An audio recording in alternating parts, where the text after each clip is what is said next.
we're considering major legislation by Representatives Quigley and Fortenberry to advance treatments for ALS. Every member has heard from constituents with ALS who are fed up with the lack of options. The Act for ALS will help patients take part in the expanded access program for experimental ALS drugs while providing a framework for the NIH and the FDA to benefit from the data of patients. We're moving the Act thanks to the tenacity of the ALS advocates, including Brian Wallach and Sandra Abrevaya. They made a compelling case during our hearing for why Congress must do more to address this disease, which is a death sentence. These 9 bills represent significant progress. I urge Chairman Pallone to build on this progress during the full committee markup by including 2 bills that our subcommittee already heard. The chair calls up H.R. 3537, the Accelerating Access to Critical Therapies for ALS Act, and the clerk will please report the title of the bill. H.R. 3537, to direct the Secretary of Health and Human Services to support research on and expand. Without objection, the first reading of the bill will be dispensed with. The bill is now considered as read. Madam Chair. The chair recognizes herself for 5 minutes to strike the last word and speak on the bill and its aims. The act, pardon me, oh, I'm sorry. Ms. Rogers needs to offer the aims. Oh, okay. Well, I will speak on the bill then, okay? Thank you. The Act for ALS is the most popular bill in the United States House of Representatives with 326 bipartisan co-sponsors.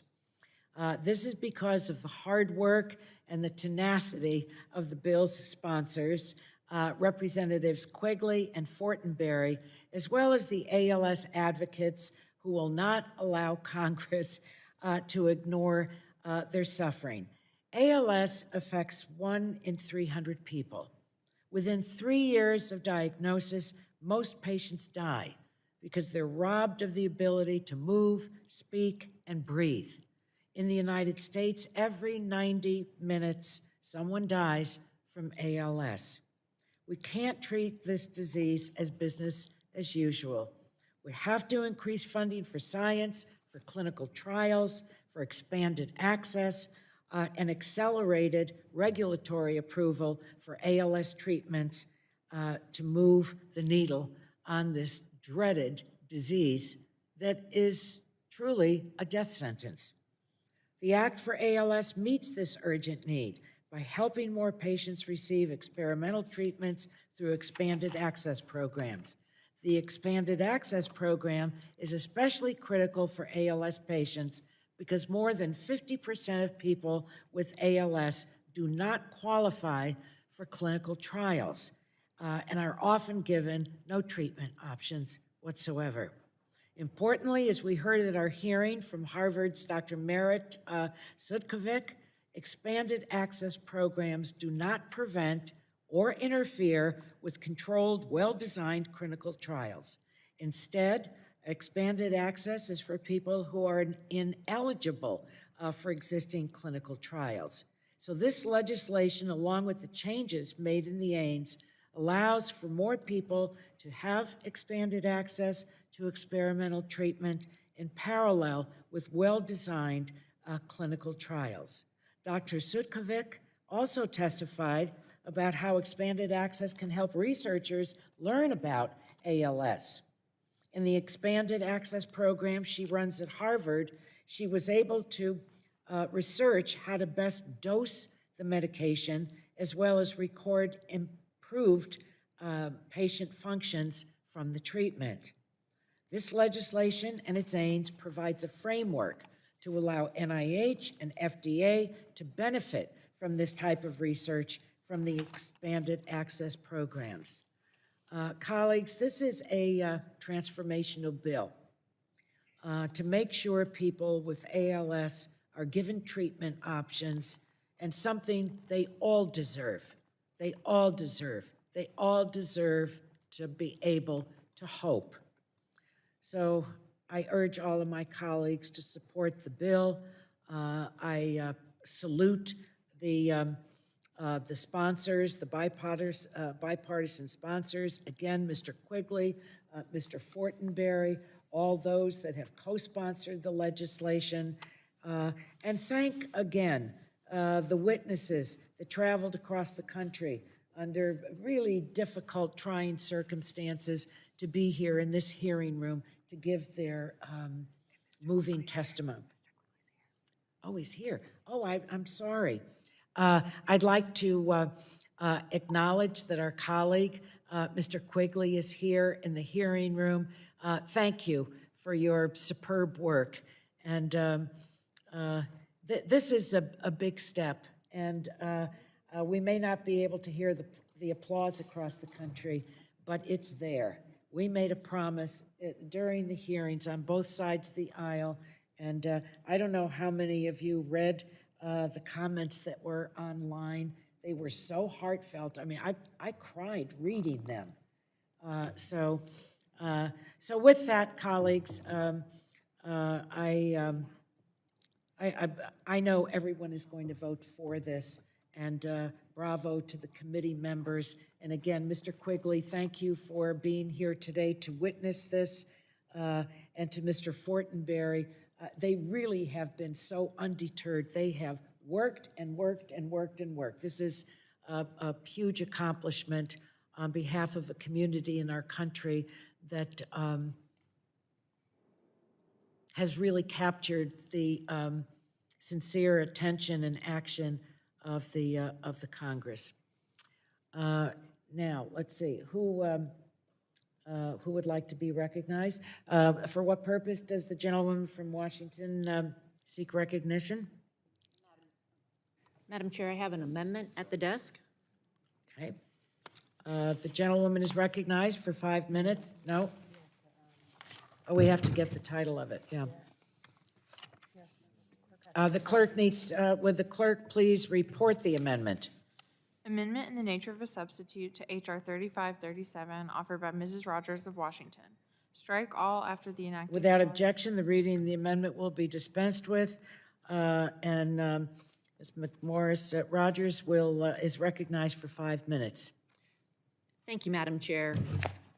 First, I want to join in saluting all the members, the advocates, the individuals that are battling this dreaded disease in their advocacy on this legislation. This is a bipartisan amendment that I'm offering with Chairman Pallone that incorporates feedback that we received from HHS and will require the Government Accountability Office, GAO, to conduct a study on the implementation of the grant programs created under the bill. I want to thank Chairman Pallone as well as the sponsors, Mr. Quigley, who's in the room, Mr. Fortenberry. Truly, they've led an extraordinary effort in the entire ALS community for working together to get this bill where it is today. As we've heard from our witnesses back in July, ALS and other neurodegenerative diseases are life-altering.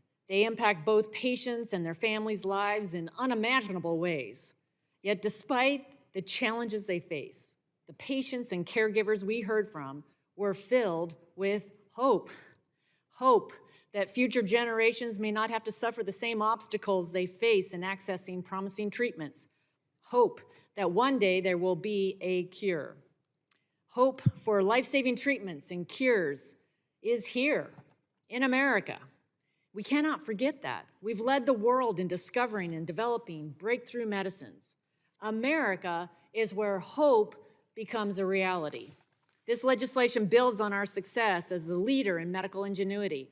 It will help us further understand the neurodegenerative diseases so that we can advance in our efforts to find new cures and treatments. It will facilitate access to promising investigational therapies for those who otherwise would have had no options. It provides another reason to feel hopeful about our future. I urge a yes vote on this amendment and on the passage of the underlying bill. I yield back. Gentlewoman yields back. Are there other members seeking recognition to speak on the amendment? Madam Chair, Yes. Mr. Curtis, I move to strike the last word. he's on Another voice from heaven. Mr. Curtis of Utah is recognized for 5 minutes. Thank you, Madam Chair and Ranking Member. I speak with a little bit of hesitancy because of the personal nature of this. I lost a good neighbor about 4 years ago to ALS. Surprisingly, a gentleman moved in across the street from me a little over a year ago, and he passed away. And a very good friend about 2.5 blocks away passed away last year. And last Saturday, I visited a good friend for the very last time, Osborne, who passed away Monday from ALS. Warren and I and our families had vacationed together. We had worked together. We had served in the community together. And Warren was unique because he had near unlimited resources. He was what I would call a super entrepreneur. He had the ability to fly around the world for treatments and try treatments that he couldn't take here in the United States.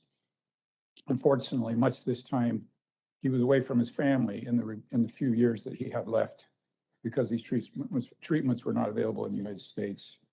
And of course, to many who suffer from ALS, they have no ability to access these treatments.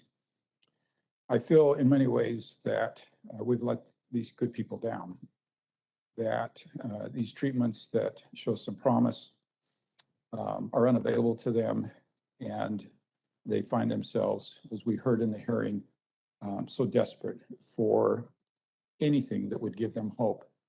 So I speak in great support of this bill, and not just this bill, but a continuing commitment of me and I expect all of us to find more answers for our good friend, to make sure that we stop losing them to this very terrible disease. And with that, Madam Chair, I yield back. Would the gentleman yield? It's Kathy. Yes. Hi, Kathy. Yes, I yield to. Thank you. Yes. I too just wanted to recognize and thank the leadership of Chairman Anna Eshoo in making sure that this legislation is passed and that we are giving options to our ALS patients. I meant to do that earlier. So just appreciate your commitment and leadership in getting the job done. I yield back, or I yield, back to the Yes. Gentleman yields back. Thank you to both members for your beautiful comments. Are there any other members that seek recognition to speak on the amendment? Not hearing or seeing any that seek recognition. There's no further debate. We'll proceed to a vote on the amendment. All those in, it's the Ains, yeah. A vote on the amendment in the nature of a substitute. All those in favor of the amendment in the nature of a substitute to H.R. 3537 will signify by saying aye. Aye? Aye. Aye. Lots of ayes. That's music to everyone's ears. Is there anyone that dares to vote no? Not hearing any. In the opinion of the chair, the ayes have it.